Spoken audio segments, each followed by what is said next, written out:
Hey everybody, welcome back to another edition of Rapid Recap here at Inside Nebraska. Before we get into things, just encourage you guys to like this video, subscribe to the Inside Nebraska YouTube channel so you can get all of these videos dropped directly into your feed. With me, as always, is Tim Verghese. I'm Zack Carpenter, and as you see behind us, the first time we've seen this up, Nebraska, led by Rhule, is wanting Nebraska to focus on going 1-0, go beat UTEP win the turnover battle, be the most physical team in football, and a culture of execution, which means, hey, don't turn the ball over, right? Nebraska hasn't won the season opener since 2019 against South Alabama, North Alabama? South Alabama? South Alabama. South Alabama. Yep. Okay. Haven't won the season opener since then, so don't be looking at the Colorado game in week 2.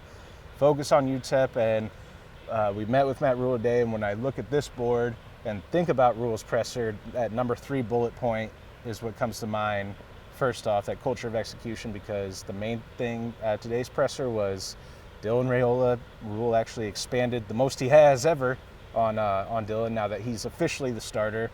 And I mean, Tim, he essentially was saying that the offense runs cleaner, more crisp, and Dylan elevates the play of everyone around him when he's in there under center. Yeah, and I think a lot of the excitement about Dylan Raiola is about the exciting plays you see in his highlight tapes in high school, and some of like the big chunk plays, the off-platform throws, some of the crazy things he can kind of do. But what made him a 5-star, what made him, the starting, like being able to walk into Buford and be the starting quarterback immediately. What makes him so highly regarded as a prospect is his ability to do the little things. It's the mentals, his ability to operate. Rhule spoke on it today, but like his ability to operate in the RPO game, his ability in the short area, like just being able to execute, being able to read the field, making smart decisions. You saw that in the spring game. We've seen it through practices of this is a guy that's like not afraid to take just a check down to maximize the play by not taking a risk necessarily. He's a risk taker at times, but he does a real good job, and this is something that you can see in his highlight tape, in his high school tape as well. He does a real good job of keeping the ball out of harm's way. You said the phrase risk averse when we did this after the spring game. Yes. And like risk averse when he takes what you're kind of getting at is what we were talking about after the spring game performance is takes risks, but it's like he takes calculated risks where he knows. He knows. Like there was a play in that spring game where he threw it to Demetrius Bell in the back corner of the end zone, where it was either going to be he's getting a touchdown or nobody's catching this thing, and that's exactly where the ball landed. So I think those are the sort of things. And it's like a risky throw, and he's like, but the worst thing that can happen here is an incompletion. When we talk risk with Dylan, it's like he's always looking for. It's not like, oh, I'm going to throw this ball into like 3 defenders and see what happens. Like I can make something happen. He's never going to do that. You're not going to see that from him. Yeah, I mean, that's something we saw of Danny Kaelin in that spring game was right after Dylan's, I think, first 2 drives, where he's making all those throws, all those plays, and then we see Danny Kaelin make the typical freshman mistake, running to his right, rolling out to his right, throwing across his body, back across the middle of the field, into coverage, because guy's open for a second, but by the time the ball gets there, 9 times out of 10, defender, at least one of them gets there, and that ball gets picked off. So you're going to see less of those types of mistakes with Dylan in there as the quarterback. You're still going to see him. It's part of the growth of being a 19-year-old true freshman starter. But in the Big Ten. Yeah, in the Big Ten, and against some of those high-caliber defenses. But you're going to see less of them, and you're going to see what we saw in the spring game. And I think it's the most intriguing underlying storyline of this season is in that spring game, if Heinrich Haarberg was the first quarterback on the field running with the number 2 offense, Dylan came in for the next series with the number 1 offense, and you just see the difference on those 2 drives. And then when Danny was in there and throughout the rest of the spring game, Dylan was going up there, making checks at the line, sliding his protections, signaling to his receivers, signaling to like the inside or slot receiver, giving some sort of hand signal, and you would see it down the line. The slot receiver gets the signals to the outside receiver, just this fluid line of communication where Dylan is changing the line, either the protection or the hot route or the play itself, killing plays, whatnot, because they want that. This is going to look like more of a pro style offense, NFL style offense than we've probably seen here, and what you'll see at most college programs, I believe. And it's being run by Raiola. I mean, he has the keys to this offense, and I don't want to ramble on here too long, but like you said, it reminds me of this first year of Dylan as a starter. If we're going to make the Patrick Mahomes comparisons, I know people are going to get tired of it, but I just don't care. Comparing it to that first year as a starter, found myself going back to Sam Mellinger's columns at the Kansas City Star, his coverage of Patrick Mahomes' first season as the chief starter. You see all these brilliant throws. That's what makes him entertaining, and the SportsCenter top 10 plays and everything. But his real superpower is his brain, and I see Dylan a lot in the same way, where he knows he studies the game, he watches, he does all the intangible things, and he does those things that are cliche, but he watches hours upon hours of film, even when he doesn't need to. He knows defenses, he knows what to do, and he knows how to diagnose pre-snap and all of those things. So again, it's the brain power, I think, is that superpower. Right. I think the best way to kind of put it too is someone asked me recently, does Dylan increase the ceiling for Nebraska or the floor? And I think the actual answer is somewhere in the middle there, because I think like we're talking about these little things that he does, like his ability to change the offensive line, you know what I mean? Like change the protection at the line, check out of a play based on what he's seeing, his understanding of the offense, his ability to take check downs, run the RPO game, all of that. That's going to increase Nebraska's floor this season. Those exciting plays we talk about, that's going to increase Nebraska's ceiling this season, because what do you do when things break down? What do you do when the pocket collapses? That's when, fans get excited, but it's those little things that make him the quarterback that he is, and something Nebraska hasn't had at the quarterback position in a good while.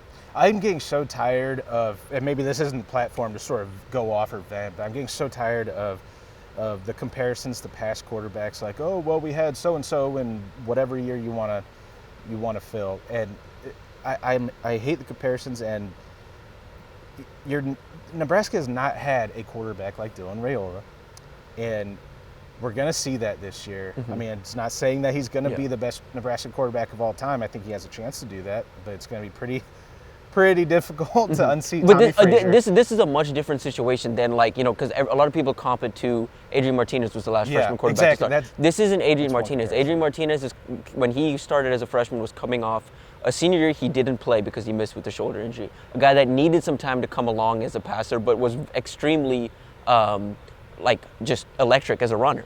And that's not the case here. This is a quarterback that has been QB1 since he was a freshman in high school, that started all 4 years of high school, that is decorated across multiple states, across multiple programs, and comes to this program with a deep understanding, highly regarded from just national evaluators to Matthew Stafford to just a highly regarded quarterback that does a lot of the mental things, something that I think is very underrated in quarterback scouting nowadays. His mental processing and his IQ of the game is what makes him as special as he is, beyond everything else he does. I know we're hammering that point home really hard here over and over, so it might seem redundant, but we're just trying to make that point clear, is that he can combine the arm talent that you see making all the throws, as the cliche phrase goes, but he does all those things and combines it with all of that, which is why he won the starting quarterback job. He took the reins and pretty much won it the first week of spring ball, but then he had to do all the little things, all of the I thought it was interesting. The markers that Rhule wanted to see. Yeah, I thought it was interesting. Rhule today, he was like, they asked him, when did you know? He's like, I've kind of always known. Which I knew he was going to say that. I think, but sorry, go ahead. But that's you and I have talked about this. It's kind of been this all offseason, been this okay, it's not official, but it's going to be. And just the fact that he hit the ground running when he came on campus, spent that first couple months just assimilating himself to the team, getting comfortable, and now over the course of the back end of spring through the summer has kind of stepped up as the leader, is the guy that the team, especially the offense, kind of rallies around. He's become that leader on the team very quickly. And again, this was just it was just kind of presumed that this was going to happen. It became official this week, and we just heard it from Rhule himself for the first time today. Yeah, that's any commenters, viewers, watchers out there who you're going to hear a lot this week if you're watching multiple platforms, like, well, we kind of already knew this was coming, like, blah, blah. I'm the proudest of the fact that I was strongly and rather passionately in a video, digital form, but mainly in written word, the classic written word, strongly and passionately saying Dylan is the starting quarterback. Now it's all about what happens from here, about him not just earning the job, but him getting surrounded by the pieces that need to make him successful. I've been saying that since December 18th, the night he committed, and then again in January when they started surrounding him with Dante Dowdell, Jamal Banks, Isaiah Nair, the transfer additions at receiver to overhaul this pass catching group. And it's obviously been a frustration for me like just from a personal standpoint, like just name him a starter, even though I understand why Rhule did it.